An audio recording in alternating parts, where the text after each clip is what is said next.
जैसा कि पिछले एपिसोड में देखा था, अंकिल को वो बहुत ही ज्यादा गुस्से में आसमान में चला जाता है और बादल के बहुत ही ज्यादा करीब जाके उस जगह पे एक बहुत बड़ा धमाका कर देता है, जिससे आसमान पूरा ही साफ हो जाता है और सूरज भी निकल आया होता है। उसके बाद दिखाया जाता है अंकिल को का बॉडी को, जो हवा से नीचे उस टेम्पल पे आके गिरता है। इसे देख के जल्दी से सभी लोग अंकिल को के पास आ जाता है। उसके बाद दिखाया जाता है मिस जी को, जो अंकिल को के पास आके रोते हुए कहता है अंकिल को, ये आपको क्या हो गया, जल्दी से जागिए और मुझसे बातें कीजिए। उसके बाद दिखाया जाता है अंकिल को, जो अभी भी थोड़ा होश में होता है और कहता है जी अभी के लिए मुझे लग रहा है मुझे तुम लोगों को छोड़ से जाना पड़ेगा। जब मैं फ्यूचर में तुम्हारे साथ नहीं रहूंगा तो फिर तुम लापरवाही से कोई भी काम मत करना। ये सुन के मिजी और भी ज्यादा रोने लगता है और कहता है नहीं ऐसा नहीं हो सकता है, ऐसा मत कहो अंकिल को। उसके बाद अंकिल को मिजी से कहता है silly girl, life and death की सर्किल इस दुनिया का रूल है। ऐसे भी मैं इस दुनिया में 300 साल तक जी चुका हूँ, अभी के लिए ये मेरा जाने का समय है। ये सुन के मिस जी उधर से रोते हुए जाते हुए कहता है नहीं ऐसा नहीं हो सकता है, ऐसा कैसे हो सकता है, अभी आप कैसे मर सकते हैं।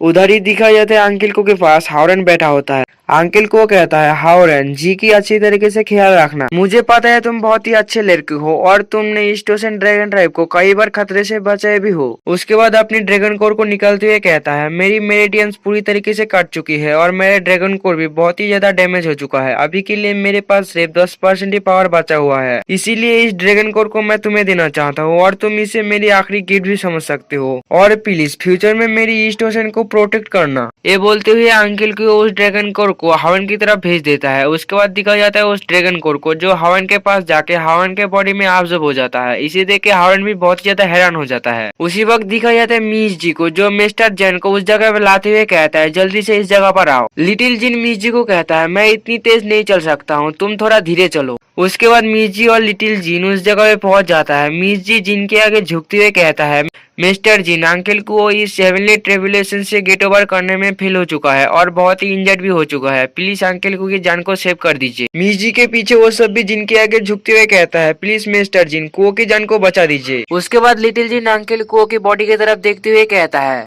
इसकी मेरिडियंस और ड्रैगन कोर सभी बर्बाद हो चुका है, अभी के लिए इवन की एक इमोर्टल भी इसकी लाइफ को सेव नहीं कर सकता है। ये सुन के सभी हैरान हो जाता है। मिजी कहता है लेकिन ऐसा कैसे हो सकता है, आप जरूर कुछ कर सकते हैं, प्लीज अंकिल को की जान को बचा लीजिए। ये सुन के लिटिल जिन मिजी की तरफ देखते हुए कहता है आप तुम मुझे इस तरीके के चेहरे से मत देखो, मैंने कहा उन इमोर्टल्स के द्वारा भी इसकी जान को सेव नहीं किया जा सकता है, लेकिन मैं उन इमोर्टल से कई गुना ज्यादा बेहतर हूँ। उसके बाद लिटिल जिन कुछ सोचते हुए कहता है नॉर्थ वेस्ट की तरफ स्काई माउंटेन पर एक तरीके का जड़ी बूटी मिलता है जिसे 7 कलर सोलो लोटस कहा जाता है, और उस लोटस के साथ ही शायद मैं इसकी लाइफ को सेव कर सकता हूँ। ड्रैगन किंग झाओ कहता है अगर उसकी मदद से कू की जान को बचाया जा सकता है तो फिर ठीक है, मैं अभी उस लोटस को लेने के लिए कुछ लोगों को भेज देता हूँ। लिटिल जिन ड्रैगन किंग को कहता है क्या आप थोड़ी देर के लिए शांत हो सकते हैं और मेरी पूरी बात को सुन सकते हैं। उसके बाद लिटिल जिन कहता है वो लोटस सिर्फ कास्ट केव के गहराई में ही पाया जा सकता है और वो लोटस मैजिकल पावर को रिपेल करता है, यानी कि अपने से दूर करता है। अगर कोई बहुत ही पावरफुल होता है और वो पर्सन उस लोटस के करीब चला जाता है तो फिर वो लोटस उसी जगह पे मुरझा जाएगा। इसकी वजह से केवल थर्ड रेलम के नीचे के कल्टिवेटर ही उस लोटस के करीब जा सकता है। उसी वक्त लिटिल जिन को हावरन दिखाई देता है और हावरन को कहता है लड़के तुम बहुत के कमाल के हो,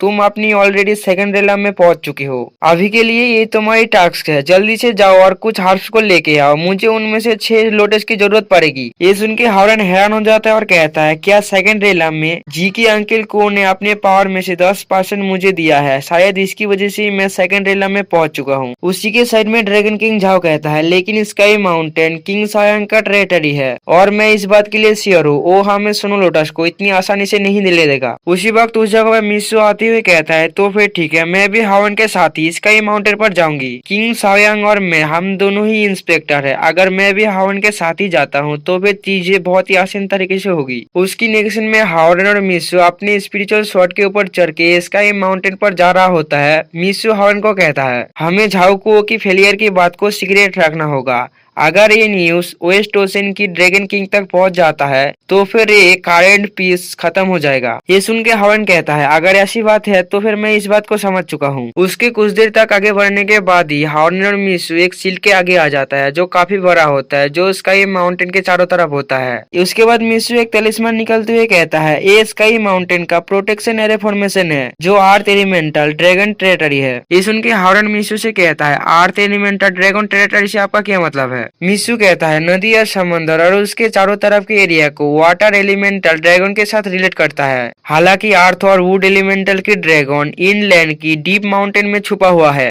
ये बोलते हुए मिसू उस तलिस्मान से उस शील्ड के ऊपर एक पोर्टल ओपन कर देता है। उसके बाद हॉर्न को कहता है अभी के लिए चलते हैं। उसके बाद दिखाया जाता है उस पोर्टल की दूसरी तरफ दिखाया जाता है किंग सायांग को जो उधर ही खड़ा होता है। जैसे ही मिसू उस पोर्टल से अंदर आता है किंग सायांग कहता है हान तुम्हें इस जगह पे आने से पहले मुझे इन्फॉर्म कर देना चाहिए था, मैं तुम्हारी स्वागत के लिए कोई भी तैयारी नहीं किया है। मिसू के पीछे से हॉर्न भी उस पोर्टल से अंदर आ जाता है। इसे देख के किंग सायांग कहता है तो तुम भी इसके साथ ही आए हो मिस्टर असिस्टेंट इंस्पेक्टर। हॉर्न किंग सायांग को देख के उसके सामने झुकते हुए कहता है मिस्टर किंग हम आपके एरिया से local special 7 colour snow lotus लेने के लिए इस जगह पे आए हैं। किंग सायांग हॉर्न को कहता है तो तुम स्नो लोटस लेने के लिए आए हो, मुझे इससे कोई भी फर्क नहीं पड़ता तुम इसे किस वजह से लेना चाहते हो, लेकिन वो कोई मोर्टल हर्ब नहीं है जो तुम्हें ऐसे ही मिल जाएगा। वो लोटस स्नो माउंटेन के केव के अंदर ग्रो होता है। क्या तुम्हें पता है एक लोटस ग्रो होने में 100 ऑफ ईयर लगता है और तुम इस प्रीसियस चीज का कीमत को कैसे पे करोगे? उसके बाद हॉर्न को साइड हटाते हुए कहता है हाँ अगर हान मुझसे शादी करने के लिए मान जाता है तो फिर तुम उसके बदले में जितना चाहो उतना स्नो लोटस ले सकते हो। ये सुन के मिसू को बहुत ही ज्यादा गुस्सा आता है और अपनी शॉट को किंग सांग के गले में ले जाता है